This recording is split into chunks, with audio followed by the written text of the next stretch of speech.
The dream was warm and smelled of something Rila could not name. A sound lived inside it, low and steady, the kind of sound that held the edges of the world together so nothing fell away. She floated in it, small and weightless, and the sound wrapped around her the way her mother's secondary arms once had two limbs folded across Rila's back, the pulse in the wrists matching Rila's own. In the dream, the sound said stay, and Rila believed it. Then the dream cracked. Cold hit her skin first. Then the shaking not her body but the floor beneath her, a deep structural groan that traveled up through the thin padding she lay on and settled into her teeth. Rila opened her eyes and the world was wrong. Too bright, too angular. The ceiling was flat metal bolted with rivets the size of her fist, and the light came from a single panel that hummed and flickered with a sound nothing like the dream. She pulled her knees up and pressed her face against them, because that was what you did when you could not find the edges. Her blanket was gone. The small carved stone her mother had given her, the one shaped like a nesting bird with its wings folded, was still in her grip, and she held it so hard the carved feathers bit into her palm. The shaking stopped. A voice spoke from somewhere outside the small space.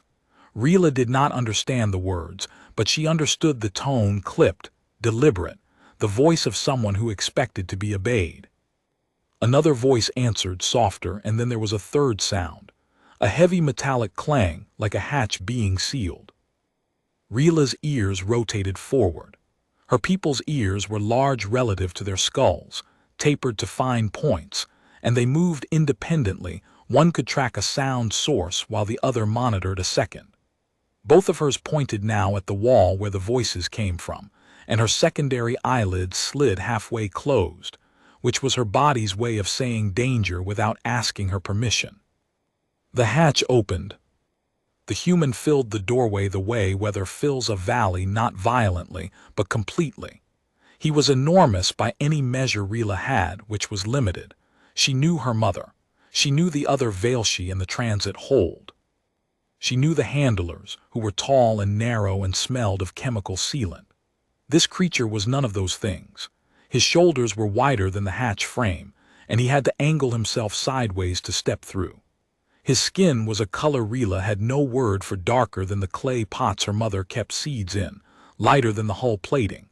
His hands were thick, scarred across the knuckles, and he held them open and low at his sides in a way that Rila's instincts could not categorize. He crouched. Not quickly. He lowered himself the way a structure settles, controlled, deliberate, the weight redistributing through his knees and hips until his face was level with hers. His eyes were dark brown, and they did not look away. Rila's grip on the nesting bird stone tightened until her knuckles went pale green. The human said something. His voice was the sound from the dream, low, steady, the kind that held edges. But the words meant nothing, and Rila could only stare at the shape of his mouth, at the way his jaw worked around consonants that her people's language did not use. He reached into a pocket on his vest, heavy fabric, olive-colored, with metal clasps that clinked when he moved, and pulled out a small container. He opened it. Inside was a dense paste, golden brown, and the smell hit Rila's nose before she could flinch away from it. It smelled like the dream. Warm, sweet. Something fermented and alive, like the nectar mash her mother used to make from dried ora fruit and rendered fat, mashed in a stone bowl and left in sunlight until it thickened. It was not the same thing, but it lived in the same territory, and Rila's stomach clenched so hard she gasped. The human set the container on the floor between them and slid it forward with 2 fingers. Then he pulled his hand back and rested it on his knee. Rila did not move. Her ears tracked his breathing, slow, even, deliberate. Her secondary eyelids retracted slightly. The human settled back on his heels and waited. His name was Soren Ademi. Rila would not learn this for some time. What she learned first was the shape of his patience, the way he could hold still for longer than any adult she had known, longer than the handlers who always moved with twitchy efficiency, longer than the other Veilshi adults who shifted and murmured and adjusted their robes. Sauron simply waited, and the waiting had a texture to it, a solidity, as though he had decided that this particular moment was worth the whole of his attention, and he would not be the one to end it. Rila ate the paste. She did not reach for it gracefully. She snatched the container with both hands and pressed it to her face, and inhaled the contents in 3 desperate swallows, and when it was gone, she licked the inside of the container until her tongue rasped against dry metal. The nesting bird stone sat forgotten on the padding beside her knee. The human watched her eat. His expression did not change, but something shifted behind his eyes, a tightening that Rila's limited experience could not read. He reached into another pocket and produced a second container, identical to the first, and set it down in the same spot. This time, Rila looked at it for 3 full breaths before she took it. The shaking came back while she ate. The floor groaned and something in the walls popped, a sharp percussive sound that made Rila flinch and press herself against the back wall. The human's hand moved not toward her but toward the wall behind him, steadying himself, and his jaw tightened. Rila heard voices through the hall, raised voices. The tone she recognized from the transit hold. Urgency, threat assessment, the particular pitch that adult Veilshi used when the handlers came with their counting rods and their chemical sprayers. The human stood. He said something to her, 2 words, repeated, spoken slowly with his hands open, and then he stepped through the hatch and sealed it behind him. Rila was alone. She retrieved the nesting bird stone and held it against her chest. The carved wings pressed into the thin fabric of her shift, and she counted the feathers by touch the way her mother had taught her. 1 for breath, 2 for heartbeat, 3 for the ground beneath you. Her mother had carved 22 feathers into the stone. Rila counted them twice, and by the time she finished, the shaking had stopped again. She slept. The dream returned, but now the warm sound had a source. It came from the other side of a wall, steady and measured, and in the dream Rila pressed her ear against the wall and felt the vibration of it travel through the bone behind her ear and into the center of her skull where her people stored sound memories.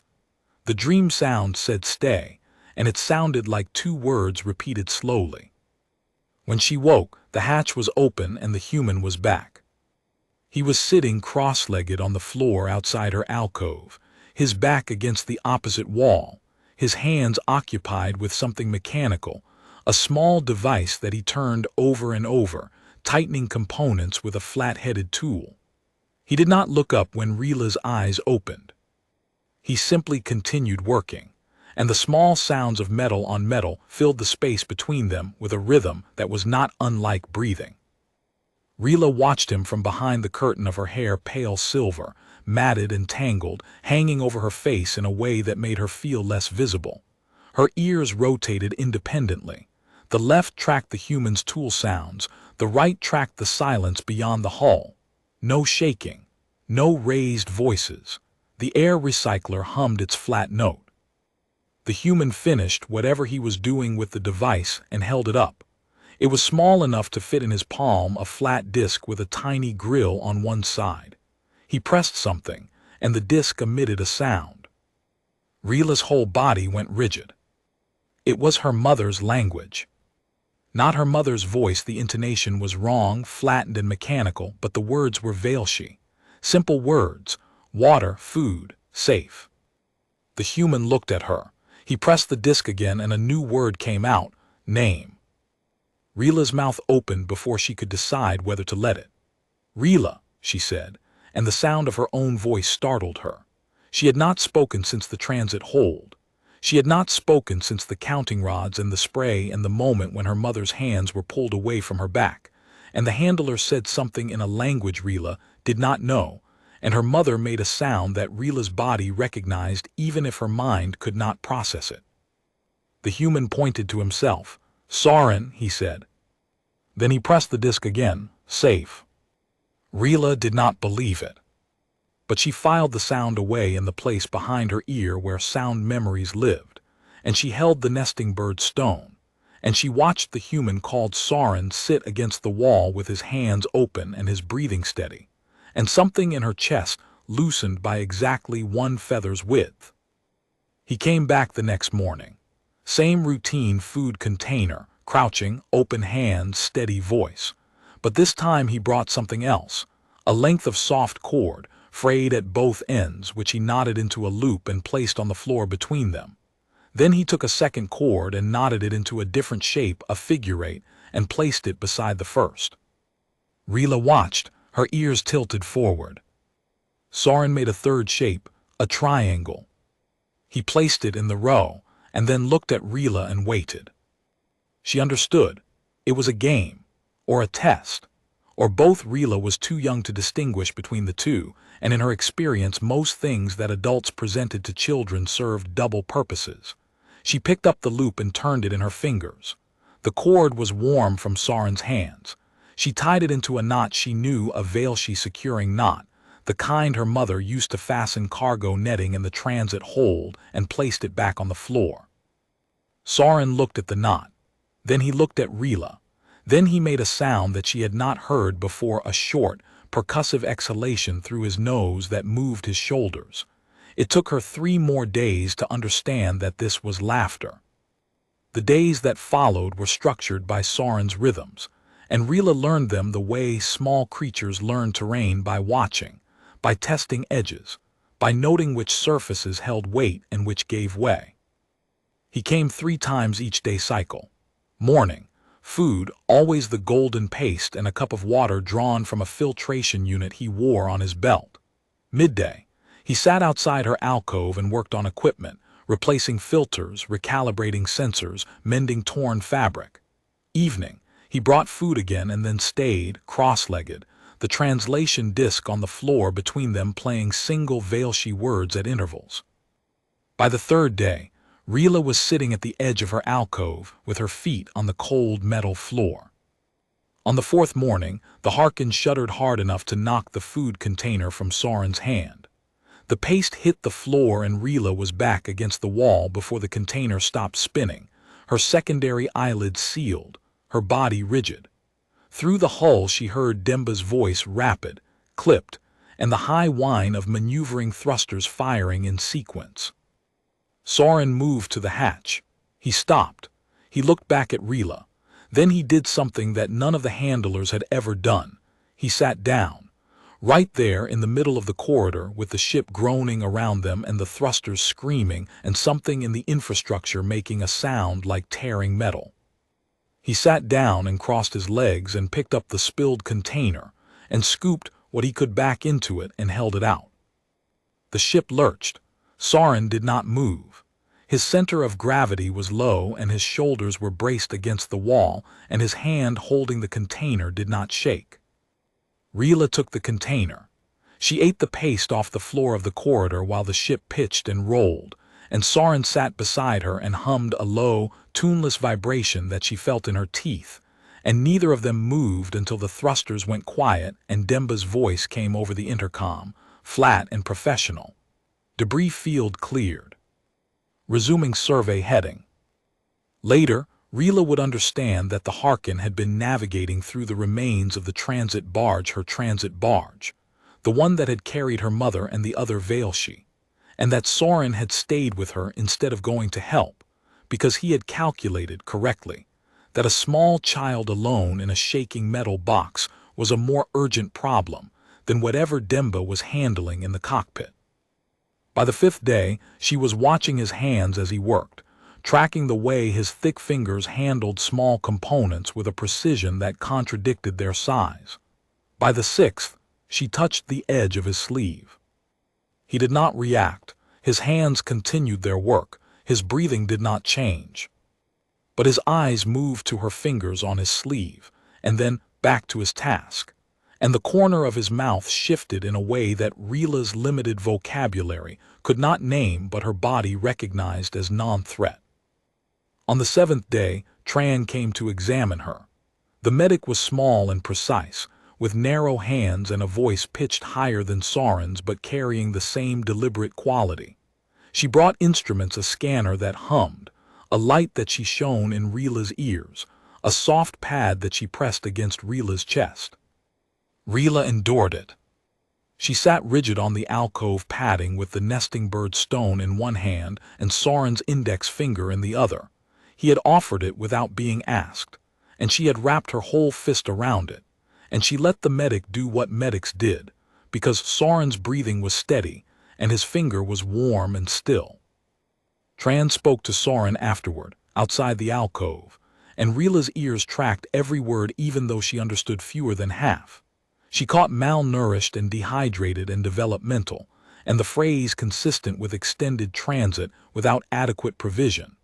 She caught Tran's voice breaking on the last word, and she caught Soren's silence afterward, a silence that had weight and temperature, cold and heavy as hull plating. When he came back, he brought 3 containers of the golden paste instead of 2. The ship was called the Harkin. Rila learned this from the translation disc, which Soren updated daily with new words, some Velshi, some in his own language, which the disc told her was called English. The Harkin was a survey vessel, short-range, designed for mineral assessment on uninhabited moons. It had a crew of 4. Soren was the geologist. There was a pilot named Demba, a systems engineer named Kessler, and a medic named Tran. Rila had been found in the wreckage of a Velshi transit barge that had broken apart in the upper atmosphere of a moon designated KR7. The barge had been carrying 43 Velshi refugees from a territorial dispute that Rila was too small to understand, and the Harkin had been surveying KR7's mineral deposits when the debris field appeared on their sensors. Soren had pulled her from a sealed cargo compartment. She was the only survivor. The translation disc told her this in flat, mechanical Velshi over the course of several days, and Rila absorbed it the way she absorbed everything, not through comprehension, but through sensation. The words entered her ears and traveled to the place behind her temporal bone and sat there, heavy and still, like stones at the bottom of a stream. She did not cry. Her secondary eyelids closed and stayed closed for a long time, and she held the nesting bird stone until the carved feathers left red welts on her palm, and Soren sat on the other side of the alcove opening, and said nothing, and did nothing except breathe in that steady, measured way that had become the most reliable sound in Rila's world. On the 8th day, Rila spoke her first full sentence in English. "More," she said, pointing at the empty food container. And then, because the disc had taught her and because the word felt true, "Please." Soren looked at her. His dark eyes held something that Rila's growing vocabulary still could not name, something that lived in the same territory as the dream warmth and the open hands, and the patience that had texture and weight. He reached into his vest and produced another container, and when he set it down, his fingers brushed the back of Rila's hand. She did not flinch. That evening, she followed him to the mess compartment for the first time. She walked 3 paces behind, her bare feet silent on the cold metal, her ears tracking every sound in the corridor, the hum of the recycler, the distant click of Demba's nav computer, the faint settling groans of a ship that was never quite at rest. When they reached the mess, Soren pulled out a stool and looked at it, then looked at Rila, then went into the storage bay and came back with a cargo crate that he placed beside the stool. The crate brought her face to table height.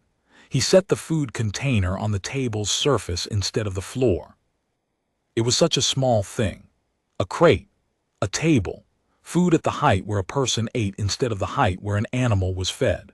Rila sat on the crate and ate with both hands, and her secondary eyelids were fully open and her ears were relaxed, and Soren sat across from her and ate his own meal, something from a foil packet that he heated with a chemical tab, and for the first time they ate in the same space, at the same surface, in the same rhythm.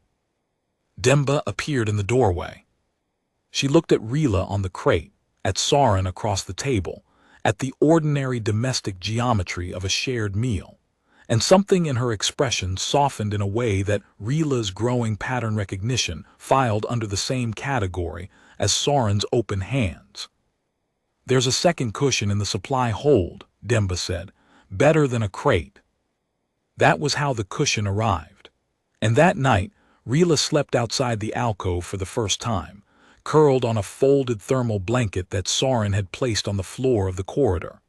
She could hear him in the adjacent compartment, the sound of his breathing, the creak of his cot, the occasional low murmur of his voice speaking to someone on a comm unit. The words were too quiet to parse, but the tone was the dream sound, and Rila slept deeply and without shaking. On the 9th day, Kessler came. Rila knew Kessler by sound before she knew him by sight. His footsteps were different from Soren's, lighter, faster, with an irregular rhythm that made Rila's ears flatten involuntarily. His voice was higher-pitched and carried an edge that Rila's body classified as threat-adjacent even before she understood why. He appeared in the corridor while Soren was replacing a ventilation filter. Kessler was leaner than Soren, pale-skinned, with short-cropped hair the color of dry grass. His eyes moved quickly from Soren to Rila, to the thermal blanket, to the empty food containers stacked neatly beside the alcove. "We need to talk about this," Kessler said. Rila understood talk in this, but the rest was still beyond her. The tone, however, was clear. It was the tone of the counting rods. Soren straightened. He set the filter housing down and stood to his full height, which put him a full head above Kessler, and something in the way he positioned his body, not aggressive, not threatening, but present, filling space, made Rila press herself back against the wall. They argued.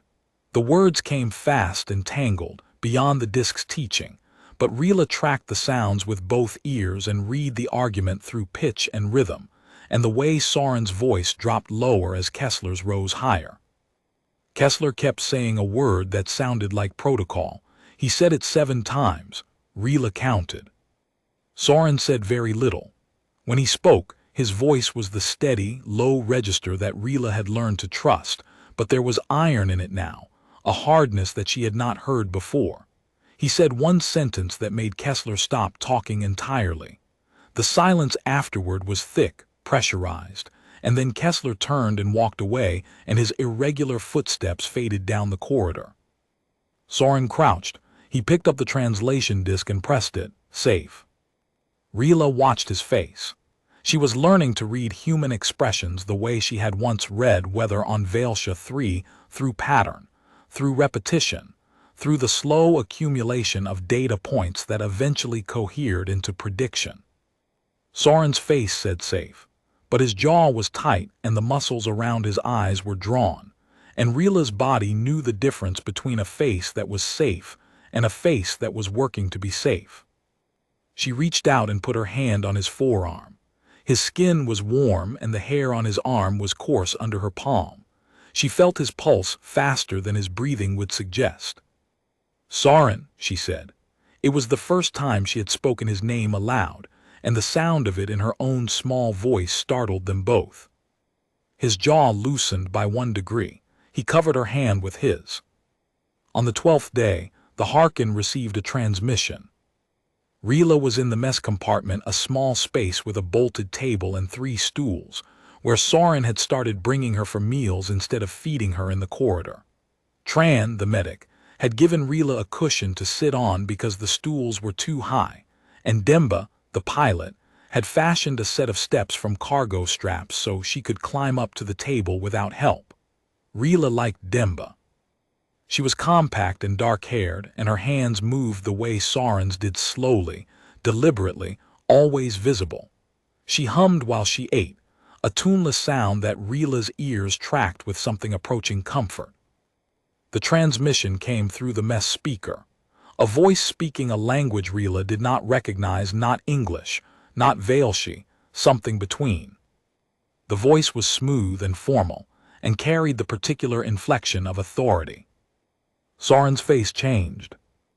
Rila saw it happen in real time, the way the warmth drained from his expression, replaced by something flat and guarded. He looked at Demba. Demba looked at Tran. A conversation happened in the silence between them, spoken entirely in glances and the set of their jaws, and Rila understood none of it and all of it. The transmission was from the Directorate of Jurisdictional Compliance. The Velshi territorial dispute had been resolved not through negotiation, but through administrative ruling. The 43 refugees on the transit barge had been classified as displacement assets belonging to the Tesek Compact, the territorial authority that had driven them from their homes. The ruling included a recovery mandate. All surviving displacement assets were to be returned to Tesek custody.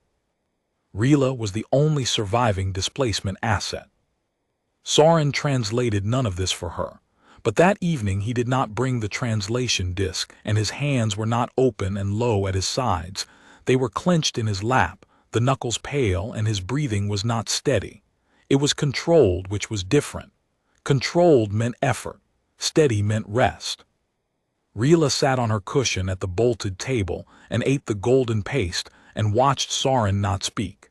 And the space between them filled with a silence that was heavier than any she had known. On the 13th day, Soren argued with the others. Rila was in the corridor, walking the route she had memorized, alcove to mess to the observation port, where she liked to watch the stars drift, when she heard voices from the cockpit. The door was closed, but the seal was imperfect, and her ears rotated forward and locked. Kessler, the mandate is legally binding. If we don't comply, they'll flag our survey license. All 4 of us lose our credentials. Demba quieter, he knows that. Soren, I know that. Kessler, then what exactly is your plan? You can't just keep her. She's a jurisdictional minor under Tesek administrative authority. The Directorate will send a recovery team. Tran, she weighs less than my kit bag, Kessler. She hasn't spoken her own language in 2 weeks because there's no one left to speak it with. She held my finger during a medical scan because she's been touched by nothing except counting rods and chemical spray for God knows how long. And you want to hand her to the people who displaced her in the first place. Silence, then Kessler lower. I want us to not lose everything. There's a difference. Soren's voice, when it came, was very quiet. Rila pressed closer to the door. There's not, he said. There's really not. Rila did not understand the full conversation, but she understood the architecture of it. The way Soren's quiet voice sat at the center like a load-bearing wall, and the way Kessler's arguments pushed against it and found no give. She walked back to the mess compartment and sat on her cushion and held the nesting bird stone and waited. And when Soren came out of the cockpit, his face was the iron configuration, and he sat beside her and said nothing, and she leaned against his arm and felt the tension in his muscles and did not move until the tension eased by 1 degree. On the 14th day, the Tesek ship arrived. Rila heard it before the others did.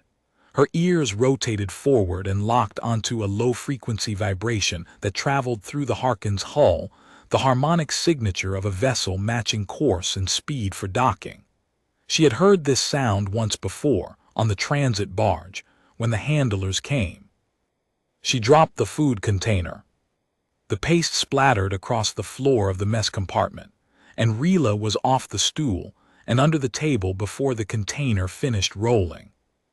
Soren was on his feet instantly. He said something to Demba, sharp, urgent, and Demba was already moving toward the cockpit. Tran stood in the corridor, her medical kit in her hands, her face carrying the expression that Rila was learning meant we do not have enough. The docking clamps engaged with a sound like bones locking. Rila pressed herself into the corner where the table legs met the floor and made herself as small as she knew how. Soren crouched beside the table. He did not reach for her. He held the translation disc and pressed it, safe. Then he pressed it again, stay. Then a word Rila had not heard before, one he must have added recently, because the mechanical voice said it with the particular flatness of a new entry. Trust. Rila looked at his face. His jaw was iron, his eyes were steady, his hands were open. She took his hand. He lifted her, not roughly, the way you lift something fragile that you are afraid of breaking, and carried her to the alcove where she had first woken. He set her on the padding and pulled the thermal blanket around her shoulders and placed the nesting bird stone in her hands. Then he said something in English that she almost understood. The word protect was in it, and the word mine. He closed the hatch. Rila heard voices. The Tessek representative spoke English with an accent that turned the consonants sharp and bright, and Rila's ears rotated to track the conversation through the metal. The representative's voice was courteous. It used words like compliance and mandate and grateful for your cooperation. It spoke about jurisdictional frameworks and asset recovery protocols, and the Tessek Compact's deep concern for displaced populations. Soren's voice answered. Rila could hear it through the hull, and for the first time it was not steady and it was not controlled. It was low and tight, and the words came slowly, each one placed like a stone in a wall. She is not an asset, she is a child. The representative's voice did not change tone. It continued its smooth, formal cadence, and the words protocol and mandate came again, and then a new word, consequences. There was a silence, then Kessler's voice higher and faster than the others. Soren, they have legal standing, the ruling is clear, we can't just. Watch me. 2 words, Rila understood them both. The silence that followed was the longest Rila had ever measured. She counted 22 breaths, 1 for each feather on the nesting bird's stone, and then the voices resumed, but now there were more of them, and the tones had shifted from negotiation to something harder. The hatch opened. It was not Soren. Kessler stood in the doorway, and behind him was a Tessek official, tall, narrow, dressed in a gray uniform with the angular insignia that Rila's body recognized before her mind did.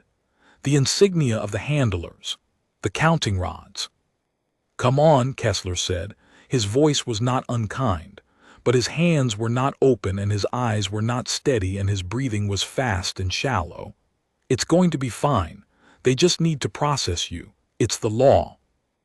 Rila did not move. Her grip on the nesting bird stone was so tight that the carved wings drew blood from her palm, and her secondary eyelids closed completely, and the sound that came from her throat was not a word in any language but a frequency, a distress harmonic that Veilshi children produced when separated from their primary guardian. The sound traveled through the hull. Soren heard it. Rila did not see what happened next. She heard it, a crash, a shout, the sound of a body hitting a bulkhead, and then Soren's voice cutting through everything, hard, absolute, carrying a register that made the air in the corridor vibrate. Kessler stumbled backward through the hatch. The Tessek official was gone. Soren appeared. There was blood on his knuckles, his own, Rila would learn later, from hitting the corridor wall hard enough to dent the panel, and his breathing was ragged and his eyes were wild. But when he crouched in front of her, his hands were open. Rila, he said, just her name. The steady, low register, the dream sound, the edges held together. She climbed into his arms. He held her. Not gently, fiercely. The way you hold something when letting go is not an option that your body will permit.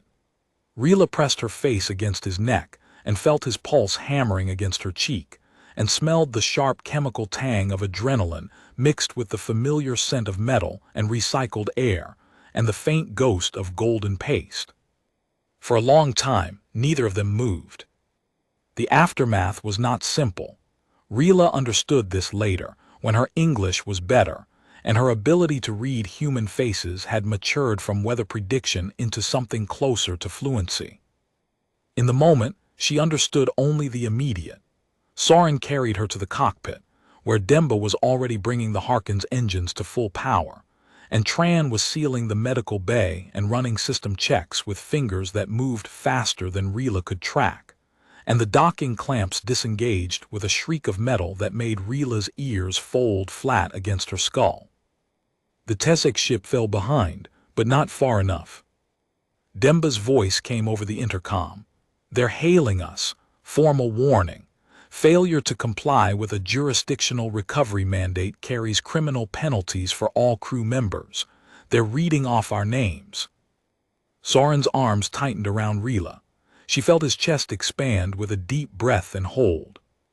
"They've got our registry," Kessler said from somewhere in the corridor. His voice was unsteady. "They'll have our contracts revoked within the hour. Survey license, mining permits, everything." "Let them," Soren said. "Soren, let them." The second hail came 12 minutes later. This one named a docking station and a deadline. The third hail, 20 minutes after that, referenced criminal charges. Rila did not understand the words, but she understood the escalation. The way each transmission was louder, sharper, carrying more of the cutting-edge tone that meant authority tightening its grip. She counted the hails the way she counted feathers. By the sixth, Soren's heartbeat had not changed. His arms had not loosened. His breathing had not shifted from its steady rhythm. And Rila understood, with the clarity of a creature that had learned to read safety through sensation, that this man would sit exactly here, holding exactly her, until every credential and contract and future he possessed had been named and discarded, and he would not move. The Harkin was not a fast vessel, but Demba flew it the way she did, everything quietly, competently, with a precision that left no room for error. She took them into the asteroid belt surrounding KR-7, threading between rocks with a calm that seemed impossible given the circumstances. And when the Tessek ship tried to follow, she led it through a gap between two tumbling fragments that the survey vessel could navigate and the larger Tessek craft could not. Rila watched from Soren's lap. His arms were around her, loose enough that she could breathe, tight enough that she could feel the architecture of his protection, the way his chest curved around her, the way his shoulder blocked the viewport so she could not see the asteroids tumbling past, the way his heartbeat had slowed from its frantic pace to something approaching the dream rhythm. They sat like that for hours. Later, much later, in the flat, recycled light of the Harkin's evening cycle, Rila heard Kessler's voice in the corridor outside the cockpit. She was half asleep in Soren's arms, the nesting bird stone clutched against her sternum, and the voices drifted through the door like currents. "You assaulted a jurisdictional officer," Kessler said. "You know what that means: career, pension, possibly prison." "I know. The mandate is legally binding. They'll send more. Not one official next time, a recovery team, armed." "I know." "Soren," Kessler's voice broke, not with anger but with something adjacent to it, something that lived in the same territory as fear. "She's not ours. We can't just—" "She's mine." Silence, then Kessler again, quieter. "You can't protect her forever." "Watch me," Soren said, and it was the same two words, spoken in the same register, but this time they were not defiance. They were architecture. They were the blueprint of a decision that had already been built and could not be unbuilt because it was load-bearing, because the structure of who Soren was depended on it the way a wall depends on its foundation. Rila pressed her face against his chest and felt the vibration of the words travel through his ribs and into the place behind her ear where sound memories lived. On the 18th day, the Harkin reached Callum Station. Callum Station was a waypoint, a refueling depot and trade post anchored in the gravitational null between two gas giants. It was not large, and it was not important, and it was not the kind of place that drew official attention, which was why Demba had chosen it. Soren carried Rila through the docking arm and into the station's central concourse, and the assault of sensation nearly overwhelmed her. Sound came from every direction, voices in a dozen languages, machinery, music from a vendor's stall, the hiss of pneumatic doors, the deep rumble of station spin gravity. Light flooded from overhead panels and reflected off polished floors, and glinted from the metal surfaces of 100 stalls and storefronts. Rila buried her face in Soren's vest and gripped his collar with both hands. He walked slowly. His hand cupped the back of her head, fingers spread wide enough that the warmth of his palm covered both of her ears, muffling the sound to a tolerable level. His chest hummed not words, just the low vibration that Rila had learned was his version of comfort, a sound produced deep in the architecture of his lungs. They needed supplies, they needed fuel, they needed legal counsel, though Rila did not understand this at the time. What she understood was that Soren's steps were measured, and his breathing was steady, and his hand was warm on the back of her head. And as long as those three things held, the station's chaos could not reach her. A TESEC notice was posted on the station's public information board. Rila did not see it, but Soren did. Demba described it later in the mess, her voice flat. Recovery mandate for one Vailshi miner, survival confirmed, last known vessel registry Harkin 7. Contact Directorate of Jurisdictional Compliance. Reward offered for information. Soren's hand, resting on Rila's back, went very still. They're broadcasting it, Tran said. Every station in the sector will have it by morning. Soren looked at Rila. She was eating the golden paste with both hands, her ears relaxed, her secondary eyelids open. She looked up at him and smiled, the first smile she had produced since the transit barge, a small, tentative expression that used muscles she had nearly forgotten, and the timing was either terrible or perfect, because Soren's face did something that Rila had not seen before. It crumpled, just for an instant, like a wall taking a hit it had not braced for. Then it rebuilt itself, stone by stone, and he turned to Demba and said, "How much time do we have?" Demba handled the fuel. Tran secured medical supplies. Soren sat in a small compartment in the station's administrative section, across a table from a Vashiri legal advocate, a thin, insectoid being whose compound eyes reflected Rila's face in a dozen fragmented images. The advocate examined documents on a datapad. Rila sat on Soren's lap and watched the advocate's mandibles click as she processed the information. "The TESEC ruling is extraterritorial," the advocate said. Her voice was precise and dry. "But you have 48 standard hours to file a counterclaim under refugee protection statutes. The child must be classified as a ward of a recognized polity. Without sponsorship, the mandate stands." "How do I sponsor her?" "You can't. Individuals cannot sponsor alien minors under current jurisdictional law. You would need institutional backing, a colony administration, a registered humanitarian organization, a recognized settlement authority." Soren was quiet for a long time. His hand rested on Rila's back, and she felt his fingers tighten and release, in a rhythm that matched nothing she had learned. "What if I registered a settlement?" he said. The advocate's mandibles stopped clicking. Her compound eyes shifted, refracting light. "You would need land rights on a recognized world, a minimum population filing, infrastructure verification, and a governance charter. The process typically takes 3 to 6 standard months." "I have 48 hours. "Then you do not have the process." Soren looked at the advocate. Rila looked at Soren. She was learning human faces the way she had learned feathers on the nesting bird stone, by count, by touch, by the slow accumulation of data points that eventually became knowledge. Soren's face in this moment was a configuration she had not seen before. It was not steady. It was not iron. It was the face of a man standing at the edge of a gap that he could not bridge and refusing to look down. "There's another way," Demba said from the doorway. Rila had not heard her approach, which meant Demba had been listening for some time. "Frontier homestead filing, unclaimed worlds in the outer survey zones. You file a homestead claim, you're a settlement authority of one. Minimum population is the claimant and their dependents." The advocate's mandibles resumed their clicking. "That is technically accurate.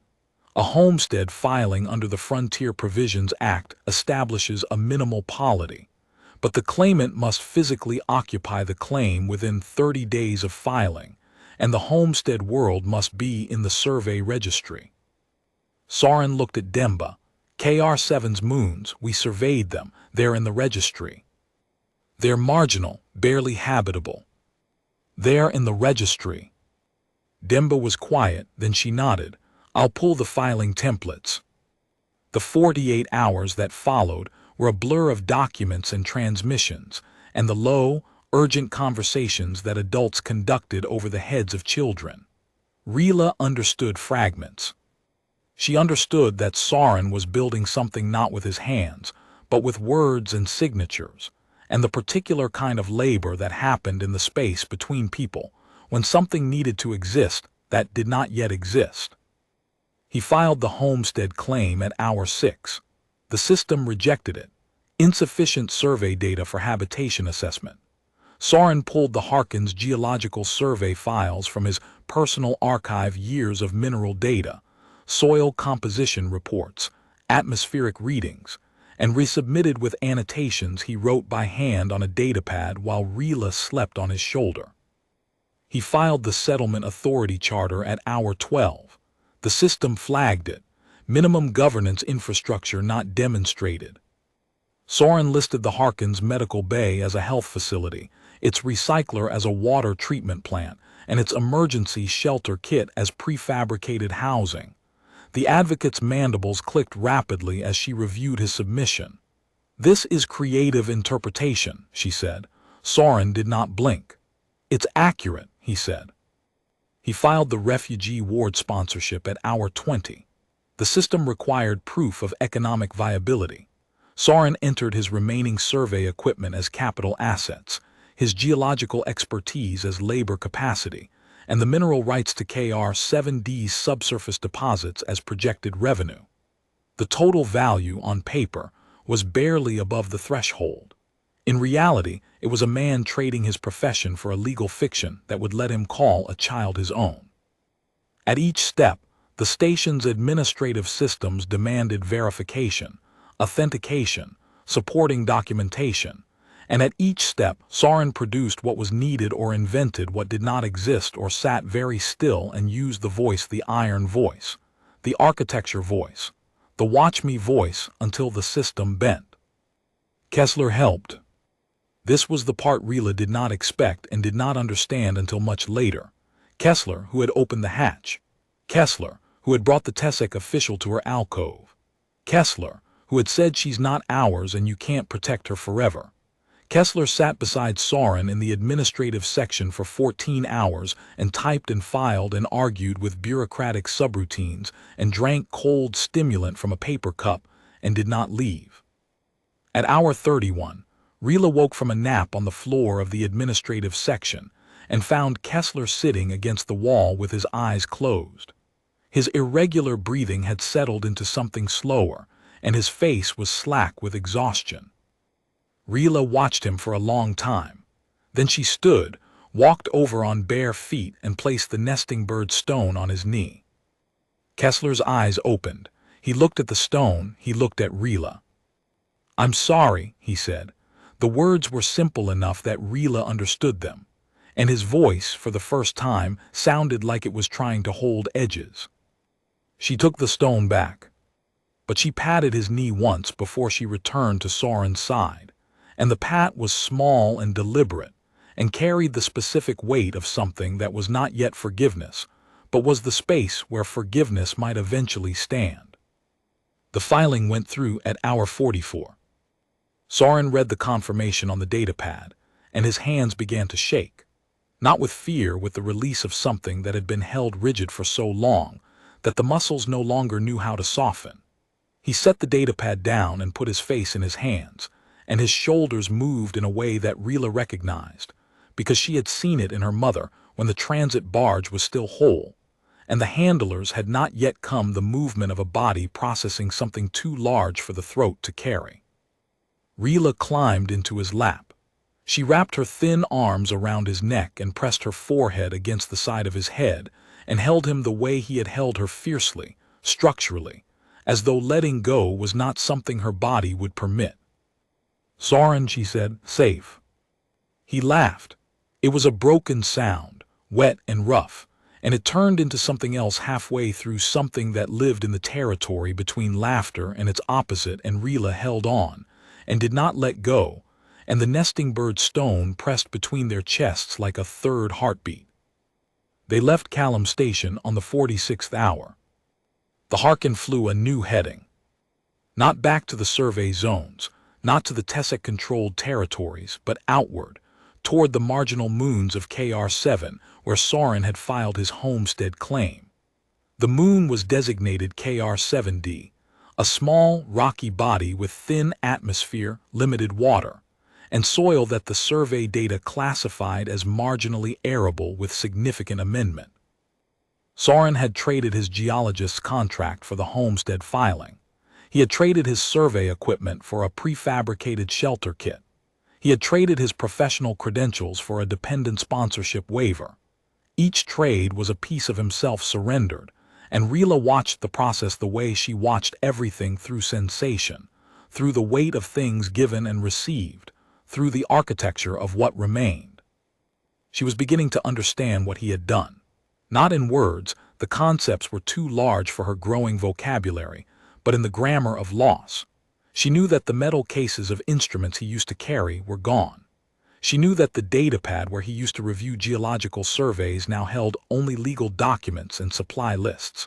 She knew, with the body knowledge of a child who had already lost everything once, that this man was making himself smaller so that she could take up space.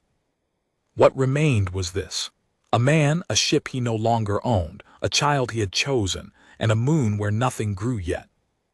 Demba brought the Harkin into a low orbit over KR7d, and through the cockpit viewport Rila saw the surface for the first time: gray-brown rock streaked with mineral deposits, shallow basins where ancient water had pooled and evaporated, ridgelines sharp against the thin atmosphere's pale sky.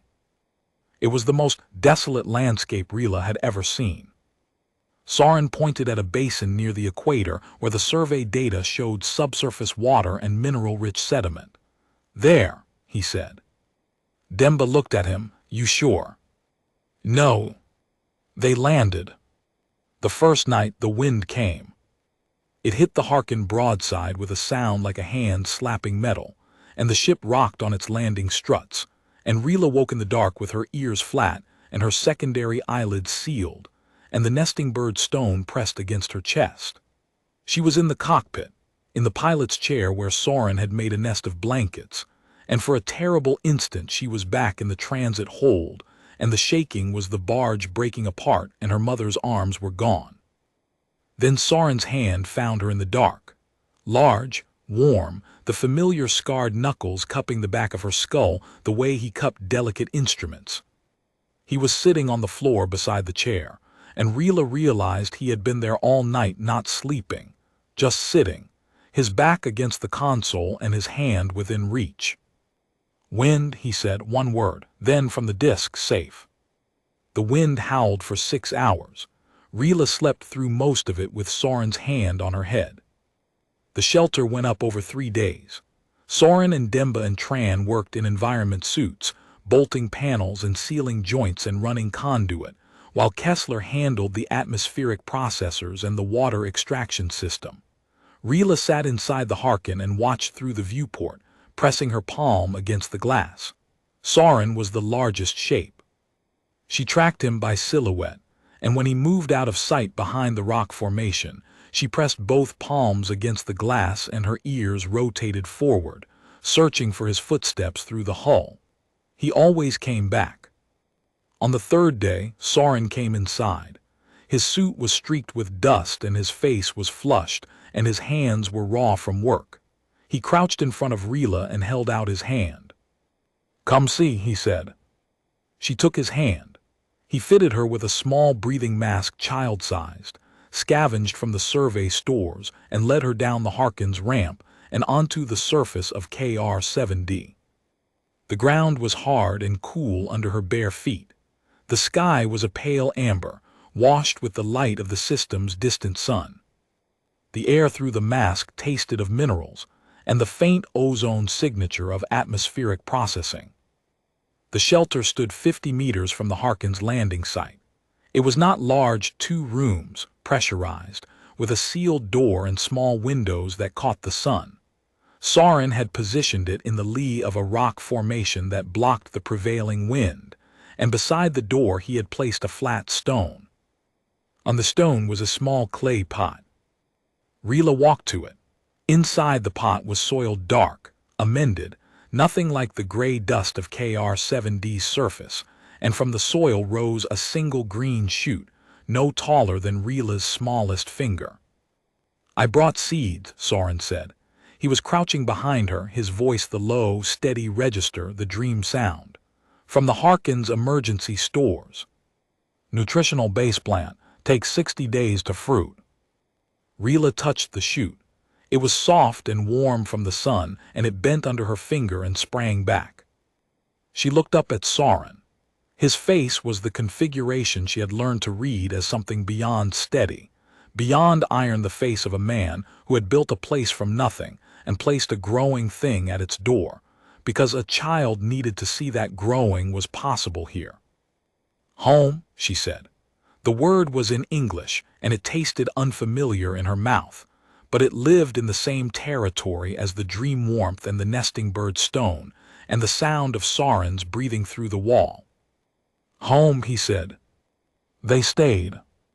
The days became a structure, and the structure became a life. Soren worked the soil around the shelter, amending it with compounds from the survey stores, testing mineral content, building planting beds from flat stones hauled from the ridgeline. His hands, those scarred, thick-fingered hands that had once mapped geological formations, now mapped the soil of a marginal moon, and the precision was the same. Rila followed him. She was too small to lift the stones or handle the tools, but she carried water from the extraction unit in a container that Soren had fitted with handles sized for her grip. She counted things: stones in the planting beds, seeds in the storage bin, days since the green shoot had appeared. Counting was her way of building the world into something reliable, and Soren never rushed her and never told her the count did not matter. Some days were harder than others. On the 20th day of the homestead, the water extraction system failed. Kessler spent 9 hours in the machinery bay, and the sounds that came through the shelter walls were mechanical and angry, and the water reserves dropped to a level that made Soren measure each cup with a precision Rila recognized from the transit barge. He gave her the same amount as always. She noticed that he drank less. On the 25th day, a calm signal arrived.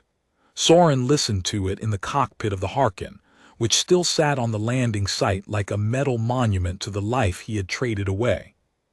Rila was outside, placing small stones in a line beside the planting bed, a border, she had decided, to keep the mineral dust from blowing into the amended soil. She heard Soren's voice through the ship's hull, low and terse, and when he came out, his face was the iron configuration and his hands were fists. "Tesek?" Kessler asked from the shelter doorway. "Jurisdictional inquiry. They found the Homestead filing. They're challenging the legitimacy of the settlement authority." "Can they?" "They can try." Soren crouched beside Rila. She was still placing her border stones, small and precise, each one the same distance from the last. He watched her work for a moment. Then he picked up a stone and placed it in the line, matching her spacing exactly. "Good wall," he said. "Counting," Rila said. 23 stones, need more."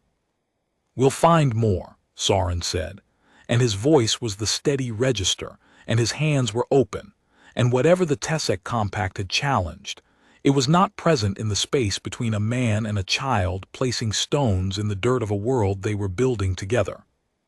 The challenge failed. The advocate's filing was clean. The Homestead was recognized under the Frontier Provisions Act, and the Tesek Compact's jurisdictional claim did not extend to independent polities. Rila did not learn this through conversation. She learned it through Soren's face at dinner, the way the iron softened, the way his jaw loosened, the way he ate his full portion for the first time in days. Demba left on the 9th day. The Harkin was not Soren's anymore, and Demba had contracts to honor. She crouched beside Rila on the flat stone outside the shelter and pressed something into her hand, a small compass, mechanical, with a needle that always pointed to magnetic north. "So you always know where you are," Demba said. Rila held the compass and watched the needle tremble and settle. Then she looked up at Demba and said, very carefully. "Thank you." The English words came easier now, and each one she spoke was a small stone placed in the foundation of a structure she was building inside herself. Tran left with Demba. She hugged Soren for a long time and said something Rila could not hear, and when she pulled away her face was wet. Kessler stayed. Rila did not understand why, and she was not sure Kessler understood either. But he was there each morning, working the atmospheric processors, calibrating the water system, hauling stones for the planting beds with the same irregular energy that characterized everything he did: fast, uneven, but persistent. On the 14th day of the homestead, Kessler sat beside Rila on the flat stone and watched the sunset. KR-7D's sunsets were brief. The thin atmosphere did not scatter light the way thicker air did, but for a few minutes the sky turned from amber to a deep, burning copper, and the ridgeline threw long shadows across the basin. "I was wrong," Kessler said. He was looking at the sky, not at Rila. "About you, about what I did. I thought I was following the rules because the rules were the right thing. But the rules were wrong, and I followed them anyway, and that makes me worse than someone who didn't know better." Rila did not understand all of the words, but she understood wrong, and she understood the particular weight in his voice, the sound of a structure being examined for cracks. She reached into the pocket of the oversized shift that Soren had cut down from one of his own shirts and pulled out the nesting bird stone. She held it up so Kessler could see it: the 22 feathers, the folded wings, the small nesting shape worn smooth by Rila's grip. "My mother," she said, "she made for holding." She placed the stone in Kessler's palm and folded his fingers around it. "You hold. Then give back." Kessler looked at the stone. His throat worked. He held it for a long time. Then he gave it back, and when he did, his hands were open, and his breathing had settled into something that was not steady but was trying. Rila patted his knee again. This time the pat was forgiveness, small, deliberate, and final. On the 60th day, the base plant fruited. Rila saw at first a small, dense pod, golden brown, hanging from a stem that had grown waist-high in the amended soil. She ran to the shelter door where Soren was sealing a new panel and pulled at his trouser leg until he followed her to the planting bed. He crouched beside her. He reached out and cupped the pod in his palm, testing its weight, and then he looked at Rila, and his face was the configuration that she now recognized. The face of a man watching something grow that he had built the conditions for but could not control. "First harvest," he said. Rila reached up and placed her hand over his on the pod. His hand was warm. The pod was warm. The sun of KR-7D fell across them both, and the thin atmosphere turned the light pale and clean and bright enough to see by. "Home," Rila said. And then, because the word had grown edges and weight and the architecture of something load-bearing, "ours." Soren's face broke into the configuration she had learned last and loved most, the one where steady and iron dissolved, and what remained was open, unguarded, the face of a man who had been found by the very thing he had built a world to protect. They picked the pod together. Soren's hand over Rila's, her small green fingers wrapped around the stem, and the nesting bird stone warm in her pocket, and the compass needle pointing north, and behind them the shelter standing solid against the ridge, and below them the soil that had been nothing and was now beginning. The first fruit of a home, built from what a man was willing to give up so that a small one could stay. Rila held the pod and counted. 1. The first of many.